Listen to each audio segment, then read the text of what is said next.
Alors, quand on veut raconter une histoire, raconter l'histoire de quelque chose à travers le temps, on veut commencer par le début. C'est bien normal. Mais c'est dur de trouver un début précis au cinéma. Donc, j'ai choisi de manière tout à fait arbitraire 1896. Et je suis pas là pour raconter une histoire complète du cinéma. Globalement, je vais faire un film par année, regarder le film, dire ce que j'en pense et dire à peu près ce qui s'est passé dans le ciné cette année-là, s'il s'est passé des trucs cool. Donc on commence en 1896 parce que c'est là qu'on a les premiers films qui vont commencer à sortir, du moins de ce, de ce que j'ai en tête. Me semble-t-il, ce sont les premiers films qui vont sortir et c'est une année des premières parce qu'on a les premiers films qui vont vraiment être faits par un peu tout le monde. Enfin, pas tout le monde, les gens qui ont les moyens d'avoir une caméra. On a les premières prestations, c'est pas comme ça qu'on dit, premières projections, notamment en Chine, donc qui vont quand même assez loin comparé à ce qu'on avait avant, qui était assez cantonné. On a les premières salles de projection qui ouvrent plein d'endroits, il y en a au moins 5 qui ont ouvert cette année-là, en très peu de temps, notamment à Bruxelles, à Londres, tout ça.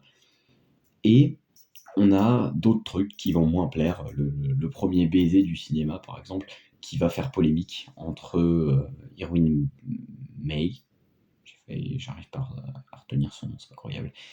Irwin May et John Rice, c'est ça.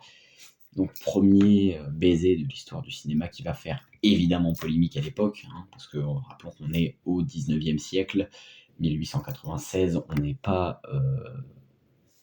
à l'époque des hippies, on n'est pas à l'époque où c'est libéré. Euh, donc on est à cette époque où ça fait polémique et on a donc cette année-là, 1896, les premiers films qui vont être réalisés. Alors on avait déjà l'autre avec son nom super long, Laurie Williams, je sais pas quoi, le pote à Edison qui a fait 150 films sur les quelques années précédentes, mais c'est pas la même chose. Là on a Alice Guy, qui est donc probablement la première femme réalisatrice de l'histoire du monde, et l'une des premières réalisatrices, homme ou femme, puisqu'il n'y en avait pas beaucoup à l'époque. Je crois même qu'elle a commencé peut-être avant Atto, parce que je suis pas sûr qu'il ait sorti un film cette année-là, et les années d'avant, pas sûr non plus, parce que L'exécution de Jeanne d'Arc, ça doit être un de ses premiers films, et il est sorti après, me semble-t-il. Donc, on a Alice Guy, qui est une des premières réalisatrices du monde, probablement la première femme, et qui nous sort La Fée aux choux, qui est un peu bizarre sur le moment quand on le voit, on se dit bizarre son truc. C'est donc la femme qui est au milieu, donc on comprend que c'est la fée aux choux, évidemment, c'est la seule personne adulte qu'on voit dans le film, qui écoute les choux, elle entend que les choux font un truc, voilà, qu'elle met ses mains, elle sort un bébé à poil qui pleure, et elle le pose par terre, et elle fait ça avec 3 bébés, je crois.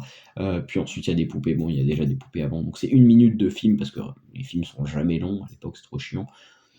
Et donc, c'est un film, on peut pas trop critiquer le scénario, parce qu'il y a pas grand-chose. On peut pas critiquer grand-chose sur ce film, parce que on peut pas dire qu'elle ait mal fait son travail, parce que le but à l'époque de tous les réalisateurs, ils veulent se familiariser avec le matériel, et surtout si on se familiarise avec le matériel, on comprend comment il fonctionne et on comprend comment l'améliorer. Alors peut-être que Alice Guy n'avait pas vocation d'inventrice de l'améliorer, mais on comprend comment il fonctionne pour ensuite faire des belles choses avec. Et non pas que ça ce soit moche, hein, La Fée aux choux, c'est déjà une œuvre à part entière qu'elle a faite, qu'elle a réalisée, et qui en fait est pas si mal. J'ai dit que c'était bizarre, je la trouve bizarre, mais je la trouve pas si mal.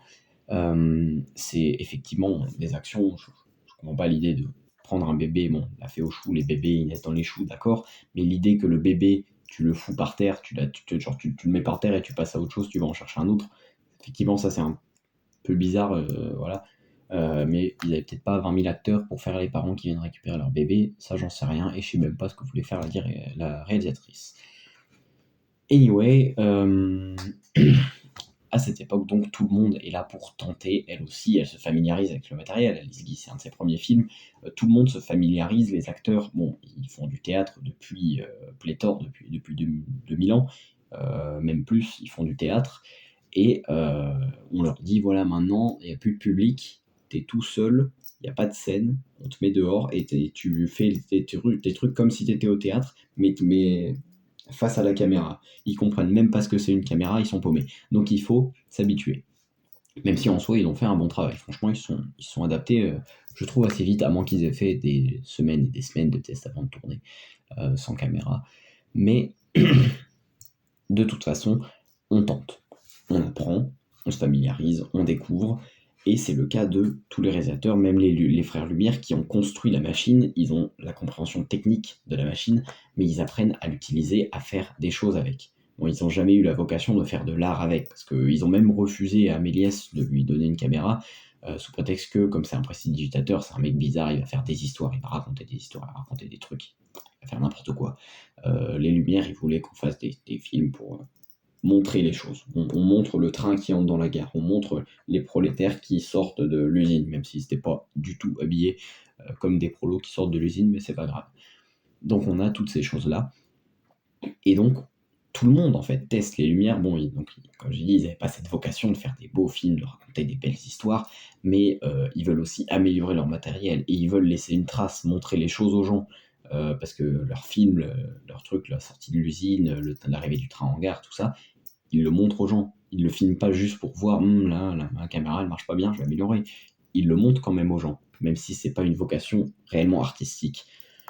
Donc, c'est toutes ces choses qui vont pousser les gens à commencer à réaliser. euh, c'est aussi une nouvelle vocation, c'est une nouvelle manière de créer de l'art, ce qui est assez intéressant. Moi, on me dit, voilà, j'ai inventé ce nouveau truc, tu peux faire de l'art, c'est pas du tout comme avant, t'as jamais vu rien de pareil. Bah, j'ai envie de tester, j'ai envie de voir comment ça marche. Donc oui, Alice Guy, elle a envie de voir comment ça marche. Georges Atto, il a envie de voir comment ça marche. Euh, Georges Méliès aussi, il a envie de voir comment ça marche. Tout le monde a envie de voir comment ça marche. Tout le monde veut faire des trucs. Tous ceux qui ont la thune, en tout cas. Et c'est comme ça qu'on arrive à des films comme La Fée aux choux, qui est une expérimentation, qui est intéressant, qui raconte une petite histoire, en soi, une petite histoire, effectivement, et qui est intéressant en lui-même, notamment pour l'histoire du cinéma. C'est ça que j'aime bien dans ce film.